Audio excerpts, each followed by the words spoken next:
I'm a bit late this month, but the next order of the Dalek is here. Let's get started.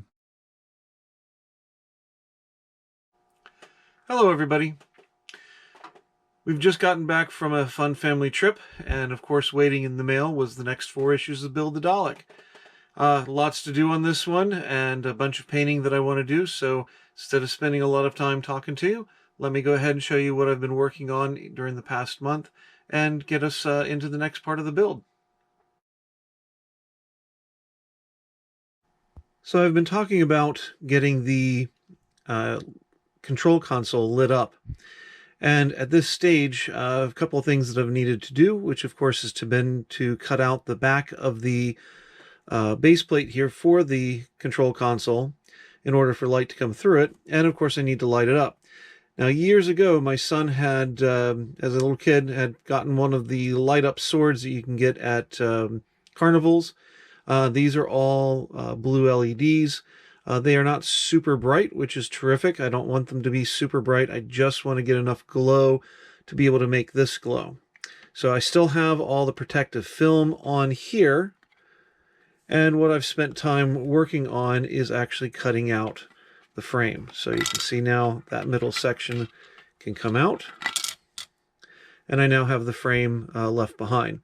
Little bit of cleanup still to do as far as just filing down the edges, making sure everything's smooth, but it's going to be covered, so it doesn't have to be perfect. But that is now set and ready to go. The only drawback to doing this is the fact that all of the mounting pegs are on this piece. So when I go to put it into place inside the actual body here, this part, I will need to make sure that I keep the frame raised to where I want it to be. The LEDs are, of course, going to go inside the box here for the control console. They'll get wired up parallel and then run out through the bottom. I have not drilled out the little pilot hole that I put into the middle, just because I don't know exactly what size hole I need yet.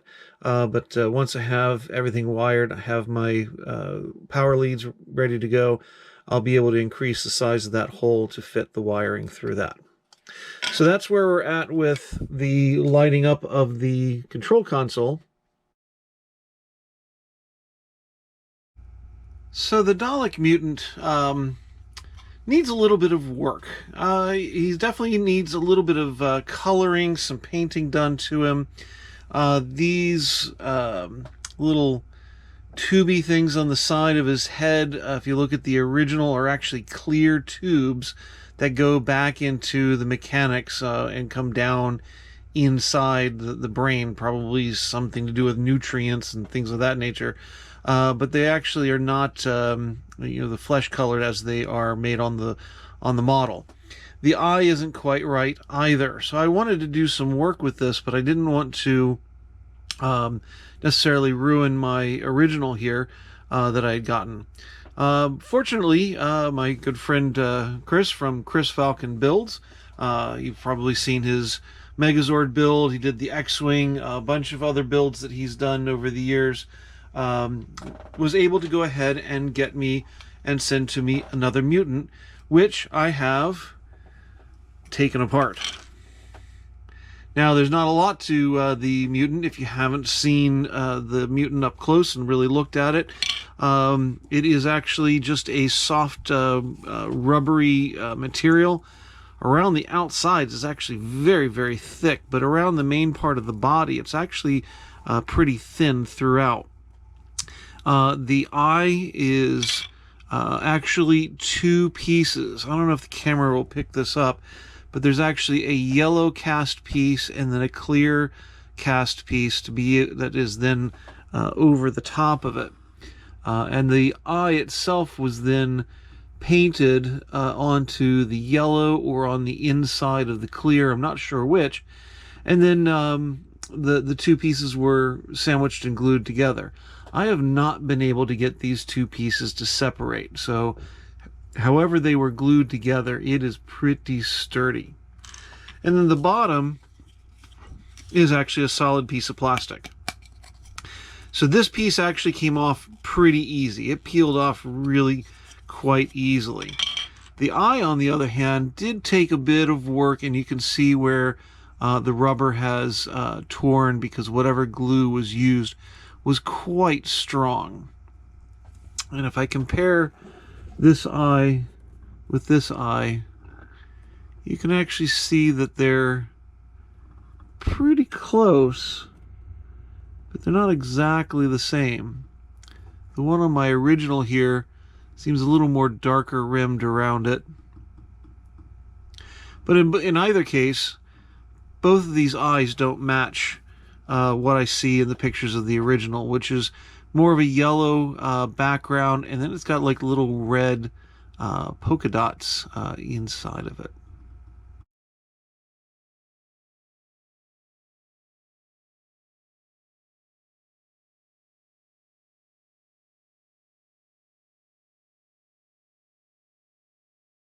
So what I want to do is to use this second mutant here to do some practice painting on it.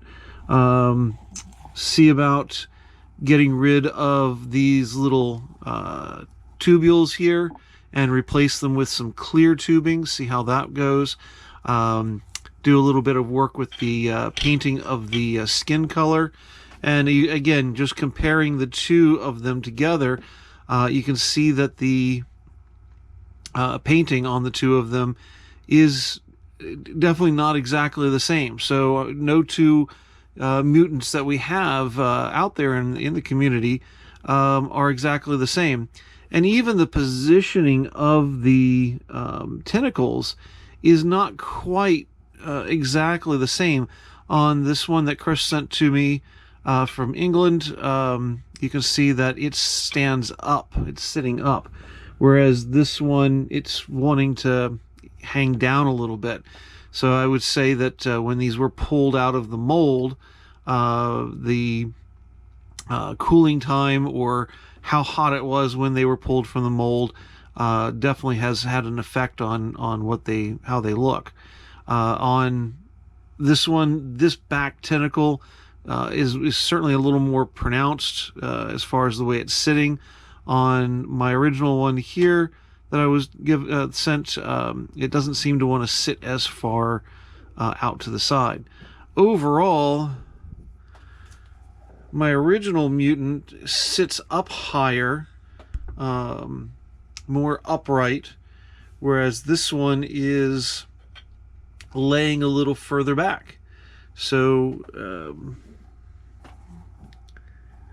and I don't think that's from the plastic piece being removed, because that quite literally just sits in that hole there. It doesn't actually do anything to support the mold. So I don't know if it would be possible to do some reshaping. I know some people have said that they don't like the way that the tendrils look like they're clawing over the control console. Like, you know, there's no way the creature would be able to actually use the control console. I don't know if there would be a way to heat up this rubber and be able to reshape it. I'm not even sure what kind of rubber this is, if that would even be potentially possible. So somebody out there who might know what this material is may have some further information. But this is the next area that I want to work on, is do some practice with trying to improve some of the look of the Dalek mutant itself. And I'm going to be using this second one that was sent to me as practice before doing it on the one that I got originally. So the next big section of the Dalek to be added is this large piece here. We have some circuit boards that need to go up on top that have limit switches in them, and we have the little piece here that goes onto its back. So for this stage, we need to install two of these little micro switches, and they are going to go one here and one over here. So the very first thing we need to do is to go ahead and uncurl the wire very carefully. Get that all straightened out.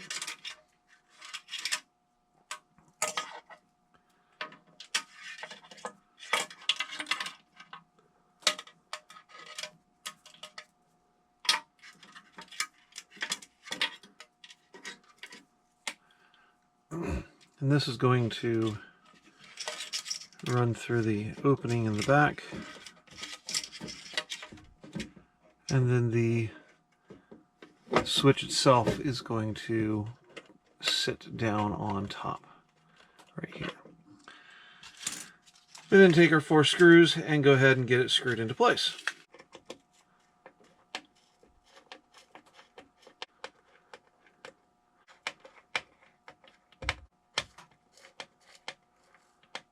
Same thing on the other side.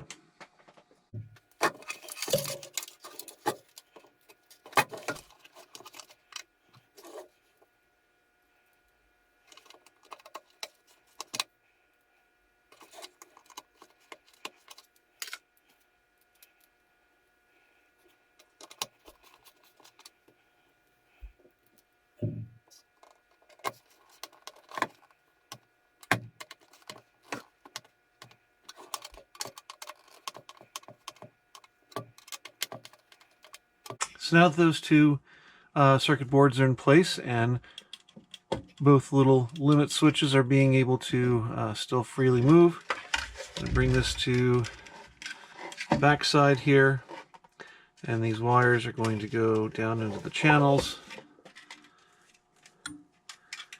and out through the holes in the bottom here.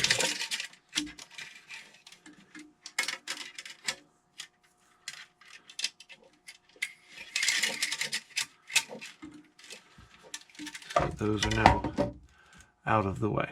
So that's how that's going to be for this stage. The next part of this section is to put in this small piece. Now you can see that there's a grid pattern on this small section. Just jumping ahead to the next step, there's a much larger piece that has the same diamond-shaped grid pattern on here. I am going to get this painted in so that the recessed areas are much darker than the rest of it. It is a different color black than the rest of the plastic, which is good. That'll give us a little bit of variation. But I want, sorry about that. What I want though is for all this background to be black, so that it is filled in. So all that's going to get painted in place, both on this step and on the next one. I'll do those at the same time. So this has a staggered peg pattern on the back, so you can see where each of these is going to go. They're going to press fit into the 4 holes here. I can go ahead and add glue into each of those areas and then be able to press this down into that. So I'll do that next.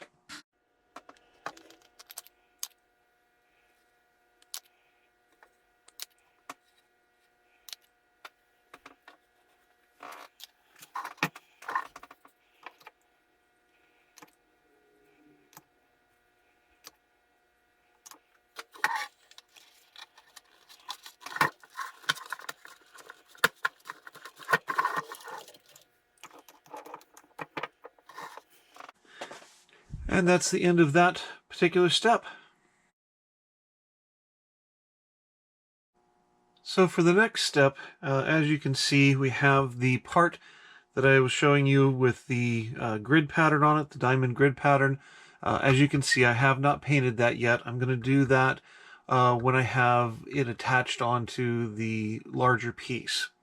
And then we have these 3 different bracket pieces that need to go on, and of course all the screws that are going to be able to hold those in place. This is the first bracket that's going to go into place. One of the nice things with the way that this has been engineered is you can see that the 3 holes are actually not symmetrical. It's bigger at the bottom, narrow at the top, which means it can only go on one way. If I turn this upside down, it clearly will not align with those holes. So it has to be able to go on and slide down into its place there. Locks that into place. I am still going to go ahead and wick some glue down into the joint so that this is a nice strong bond.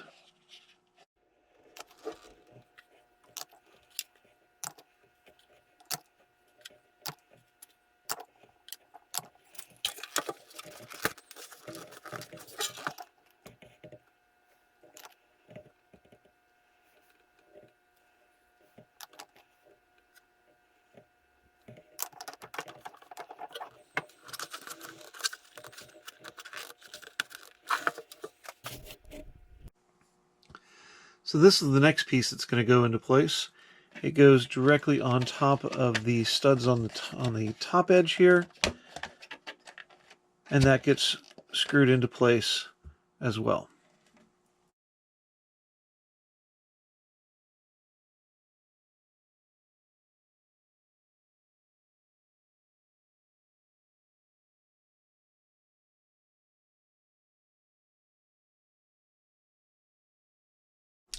And then finally, we have these 3 screws that are going to go into place to make sure that the whole bracket doesn't slide out.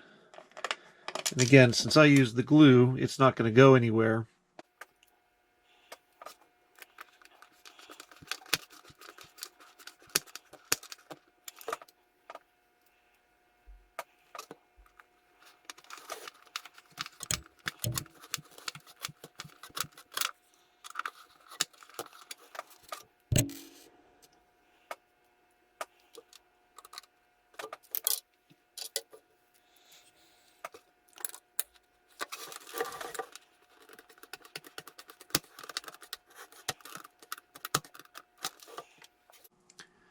And finally, there is bracket B. This is going to go into this section here.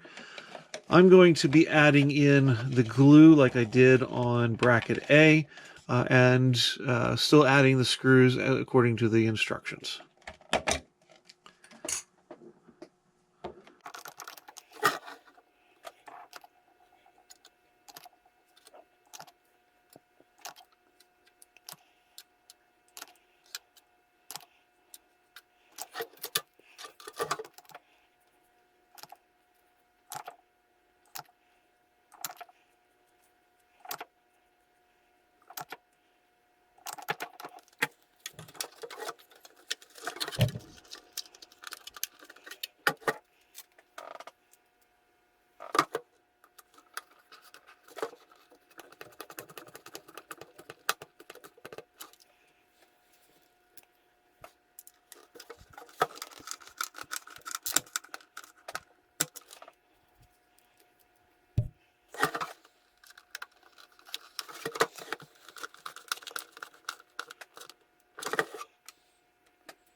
So now we have to deal with this plate. So that's the next thing that needs to go on.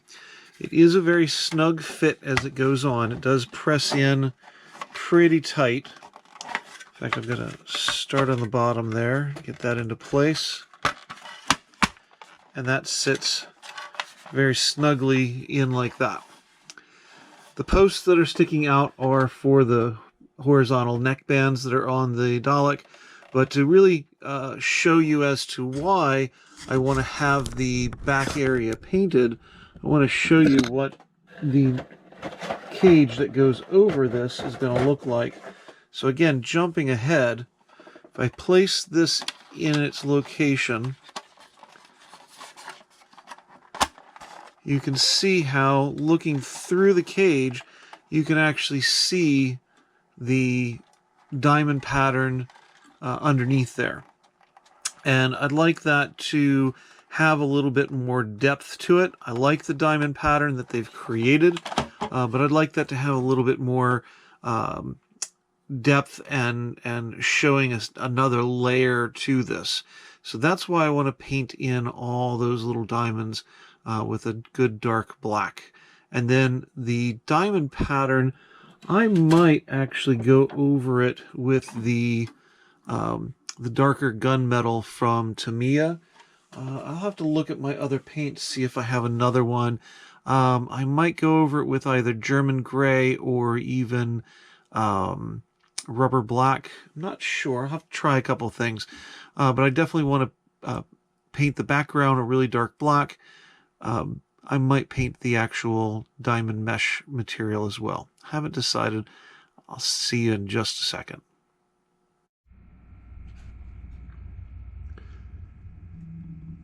So I've finally gone ahead and painted this part before installing it.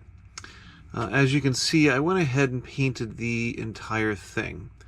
Now, how did I go about dealing with this? Well, my first thought when I went to paint this, because I wanted it to be a good solid black, was to go ahead and use New World's paint, and this is their Zenith Black. But I found that it really, once dry, was really more about the same color as the plastic, and it just wasn't dark enough. So I then decided to go ahead and just go with some classic flat back black from Tamiya. And unfortunately, when I laid the screen part that's going to go over this on top of it, honestly, it just looked like there was a painted part behind it, and I didn't like the way the effect was coming out. As we all know, with the real Daleks, the people inside are looking through the screen. They're looking through some mesh to be able to see out. And then, of course, because everything is black, it doesn't let us as the audience be able to see the operator inside. And that's fine. And I wanted to get that kind of an effect. So I decided to go ahead and break out the... I'm not even sure how to pronounce it, but this is some of that ultimate black, you know, like that black 4.0 or 3.0 that's out there. This has gone down really nicely, and one of my original thoughts had been to highlight the grid diamond pattern on here with some of the gunmetal. But once I set the actual screen on top of it, I really like the fact that that background just totally disappears. I mean, it's just that disappearing black, which is exactly what this kind of stuff is supposed to give you that effect. So instead of having that diamond pattern showing up, which you can see here, when the mesh is put over, you lose sort of the diamonds anyway, and you kind of get more of a zigzag every once in a while. But this now makes that just totally disappear, and I like that effect. So to finish up this step of the build, this is now ready to be put onto the main section here and ready for the next step. So now with this piece set in place, that's the end of this particular step. On to the next one. So now we get the mesh piece that goes over the diamond grid plate that just got put in, along with two of the vertical neck bars that help to support the head of the Dalek, and of course then the screws that are going to hold all that together. So time to go ahead and get this put onto our main piece. So having the main body piece here, I can just go ahead and slide the grid over onto each of those 6 studs that are sticking out. Get that set into place, and then now the vertical neck pieces are going to go in place. There are set so that they go into this position here, so the lowest screw is onto the studs there and straight on up. So get the first one in place like this.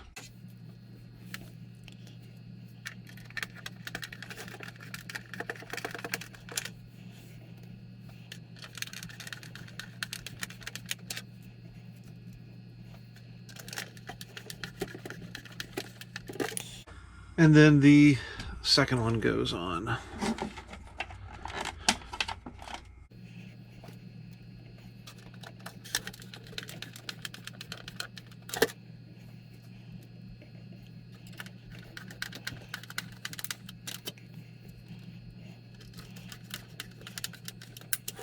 Pretty fast step to get that all taken care of. That's all there is to do in that step. On to the last one. So on the last step for this month, we start the neck ring pieces. They do come in two parts, and they are just a press fit. So you have the holes that are on the bottom, you have the stud pieces that are on the bottom plate, and each one is marked. So this is number one, so these are going to go together. Now, because of the way that these do attach and they're pressure fit, I really don't need to glue them. However, I am going to go ahead and do so just to make sure that nothing shifts or sags over time. So I'm going to glue these two pieces together, glue those two pieces together before attaching it onto the next section.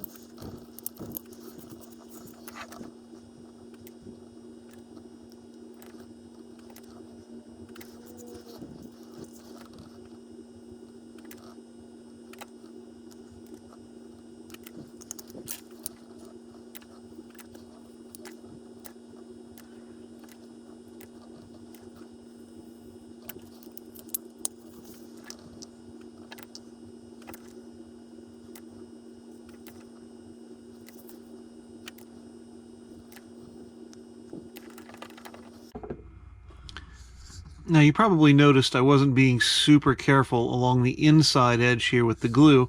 That's going to be right up against the neck area, so I wasn't too worried about that. But on the underside, I tried to make sure that I got it right into the joints.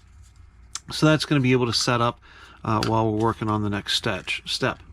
So to do the next part, I'm just going to bring this forward, get everything repositioned, and show you the next thing. The way that these neck rings are attached is actually pretty neat. There's actually a slight angle to the section that it sits into here, so that when you set this into place, it actually then slides down and locks into place. So that's actually holding itself on. Now, of course, the screws are going to go on as well to hold that down. So we'll put that first screw in, and then put the second one in.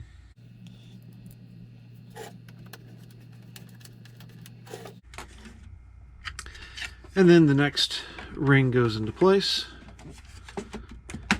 drops right down, just like the first one.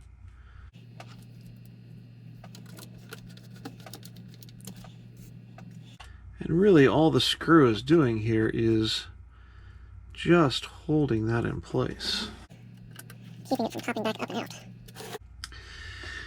And then finally, the little caps here go on over the screws. Now, one thing that does concern me is the holes that are located in this bottom ring. So you can see them here. They are countersunk from the bottom, so that would tend to make me think that the screws are going to go in through the bottom. Maybe the bottom-most neck ring sits directly onto here. I don't know. I don't see that far ahead in the instructions online, so I'm not entirely sure how we're putting the third one on, or what these holes are going to be used for. So I guess find out in the future for sure. But these little covers then just cover over the screws. And these would again be a good piece to just put a couple drops of glue onto those as they drop into place. let it wick in around the edge to permanently put those in place. Again, for now, I think I'm going to leave it just loose, so in case I have to take something apart later on, I can do so. But that's the end of that step, and that's the end of the build for this month. Just to show you how this is going to go onto the main body, I need to readjust the camera, but show you that here in a moment. So on the back of the main body piece that we've been working on building, you'll see that there are these holes located around here. On the bottom of the part that's just gotten done, there are studs that are located here. So this will actually just sit directly onto here and press down into all of those holes. I'm not going to go and press it all the way down right now, but that will then allow that to sit, and that will then sit all the way flush. The piping that's on the inside has holes that it needs to go into as well, but that's how that will go on, is going to be like that. The studs that you can see here on the top, these are where the dome of the Dalek is going to connect into the main body here. So if I bring the head over, you can see the holes here on the back, on the bottom, and they are going to align directly.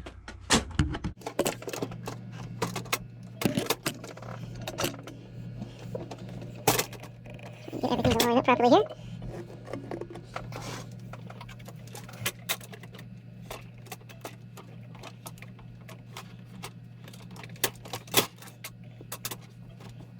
There it goes. That's not screwed on, but that will actually sit right on there. So that's exactly how that is going to end up sitting when this is all completed. And of course our Dalek mutant will sit inside. I still haven't decided if I'm going to shorten the seat, or if I'm going to remove the seat altogether. How that's going to be different, but that is to get it a little more screen accurate, but that is actually where the Dalek currently is sitting. So the mutant will sit in there like that. So thank you very much. I hope that you enjoyed, and we'll come back next month for the next section of the Dalek build. Goodbye, everybody.